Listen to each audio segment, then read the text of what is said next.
Bienvenidos al canal educativo de la Escuela Militar de Medicina de México. Hablemos de Parkinson avanzado. Si hay algo que define el manejo de esta etapa, es sin duda el desafío de las fluctuaciones motoras. Y bueno, justo hoy vamos a desglosar la guía que está literalmente redefiniendo nuestro enfoque, la más reciente revisión basada en evidencia de la International Parkinson and Movement Disorders Society. Ok, ¿cuál es nuestro plan para esta revisión? Primero, vamos a entender bien a qué nos enfrentamos con las fluctuaciones motoras. Después, veremos por qué se habla de un nuevo paradigma de evidencia. Luego, nos metemos de lleno al arsenal farmacológico y a las terapias más avanzadas. Y cerraremos con lo más importante, cómo aplicamos todo esto en la clínica y cuáles son las conclusiones clave. ¡Empecemos! Muy bien, vamos al corazón del asunto. Las fluctuaciones motoras, miren, no son un simple efecto secundario, son de hecho el verdadero punto de quiebre. Es el momento en que la enfermedad de Parkinson se vuelve mucho más compleja y empieza a robarle autonomía y calidad de vida a la persona, incluso cuando la terapia con levodopa parece estar bien ajustada.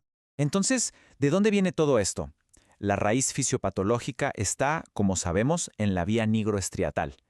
La levodopa oral, que es nuestra herramienta principal, es un arma de dos filos. Claro que funciona, pero inunda el cerebro con picos y valles de dopamina. Y esta estimulación tan pulsátil, tan poco natural para un sistema que ya de por sí está dañado, bueno, es la que nos crea esa dicotomía clínica que tanto nos complica. Los periodos off, con una rigidez y asinesia terribles, y los periodos on, que sí, son buenos, pero que muchas veces vienen con la factura de las disinesias. Ahora, pasemos a algo fundamental, la metodología. ¿Por qué? Esta revisión de la MDS, hay que decirlo, no es una actualización más. Es prácticamente una reingeniería total de cómo leemos la evidencia. ¿Por qué? Porque adoptan un sistema GRADE modificado. Y esto lo que hace es elevar la vara. Nos pone un estándar de rigor mucho más alto y nos obliga, para bien, a ser mucho más críticos y precisos al evaluar cada tratamiento.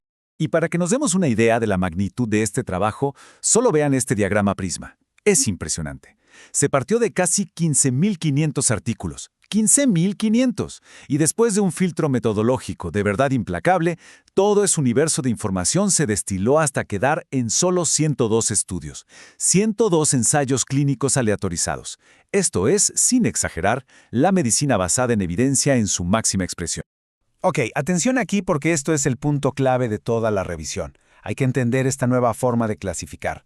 Miren, el concepto de eficacia ya no es blanco o negro. Ahora se mueve en dos ejes. Por un lado, la calidad de la evidencia, alta, moderada, baja, y por otro, qué tan grande es el beneficio clínico. ¿Qué significa esto? Que para que algo sea efficacious, así con todas sus letras, necesita tener un beneficio clínico importante y estar respaldado por evidencia de la más alta calidad. Luego tenemos likely efficacious, que se usa cuando el beneficio es importante, pero la evidencia es moderada, o cuando el beneficio es intermedio, pero la evidencia es muy sólida. Con este nuevo lenguaje, con estas nuevas reglas del juego, ahora sí, vamos a ver los resultados. Perfecto. Ahora que ya entendimos el marco, es momento de poner a prueba nuestro arsenal terapéutico. Vamos a reevaluar todo, desde las formulaciones de levodopa hasta las terapias que usamos como complemento, pero ahora bajo el lente de esta nueva y rigurosa clasificación. ¿Y por dónde empezar si no es con el estándar de oro, la levodopa? La gran innovación aquí, seamos honestos, ya no está en la molécula, sino en cómo la entregamos. Toda la ingeniería detrás de los nuevos sistemas de liberación tiene un solo objetivo, uno muy claro: lograr una estimulación dopaminérgica mucho más estable, más continua, para poder por fin dominar esas fluctuaciones. Y aquí vemos algo muy interesante. Fíjense en la distinción. La formulación oral de liberación extendida, la IPX066, se gana la categoría de efficacious. ¿Por qué? Porque reduce el tiempo off en 1.2 horas con una P que es, vaya, inobjetable. Ahora vean las terapias de infusión, la intestinal y la subcutánea. Reducen el tiempo off todavía más, casi 2 horas, pero se quedan como likely efficacious. Y uno se pregunta ¿por qué? Bueno, por matices en la evidencia. Quizá el tamaño de los estudios, algún riesgo de sesgo, detalles que bajo este nuevo sistema importan, y mucho. Bien, dejemos la levodopa por un momento y hablemos de los agonistas dopaminérgicos. Son, como sabemos, la terapia de apoyo por excelencia para suavizar esa respuesta a la levodopa. La pregunta es, ¿cómo quedan parados frente a esta nueva evidencia? ¿Cuál es la jerarquía ahora? Pues aquí tenemos un respaldo bastante sólido para varias opciones.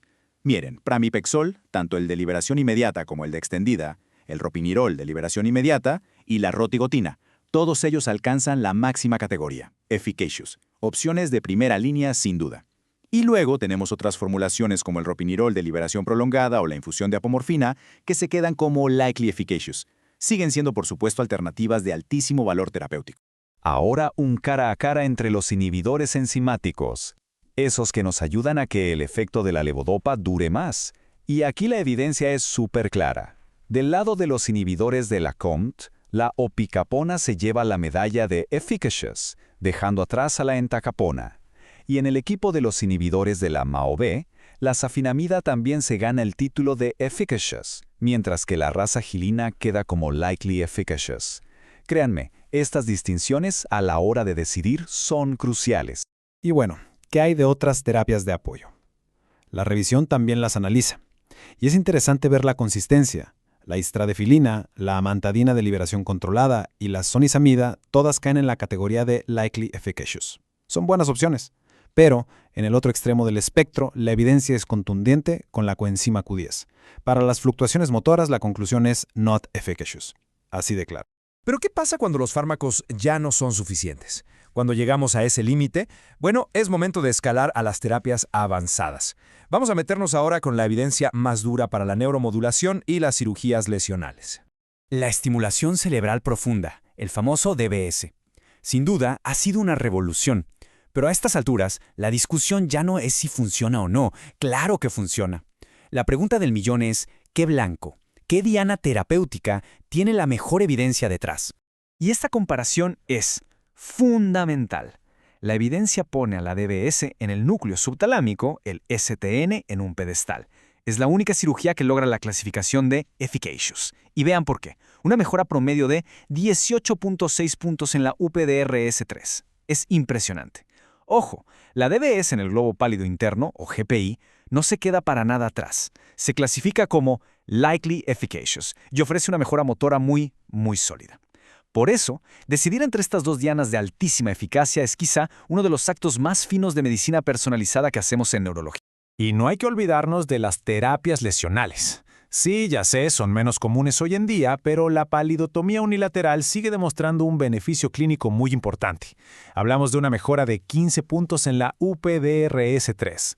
Con esa evidencia, se gana una calificación muy sólida, likely efficacious. Bueno, hemos revisado una cantidad de datos enorme, como navegar un océano, pero ahora viene la pregunta más importante de todas.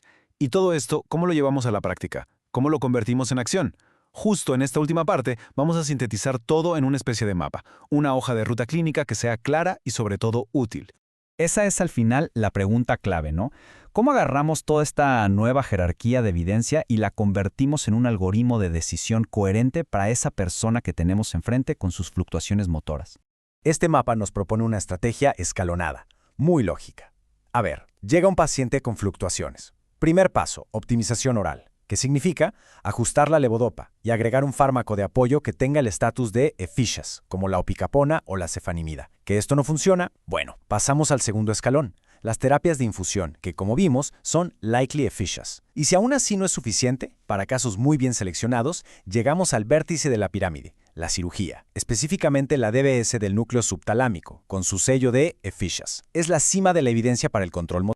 Ya para cerrar, vamos a resumir esto en 3 mensajes para llevarnos a casa. Primero, ahora tenemos un grupo de élite, por así decirlo, 8 tratamientos entre fármacos y cirugía con la máxima calificación de eficacia posible. Segundo, esta nueva metodología nos exige ser más finos, más precisos. Nos hace entender por qué terapias muy buenas se quedan como likely efficacious. Y tercero, y esto es lo más importante de todo, esta guía no es una receta de cocina, no es un dogma, es un mapa. Y el mejor camino siempre será el que diseñemos a la medida de cada persona.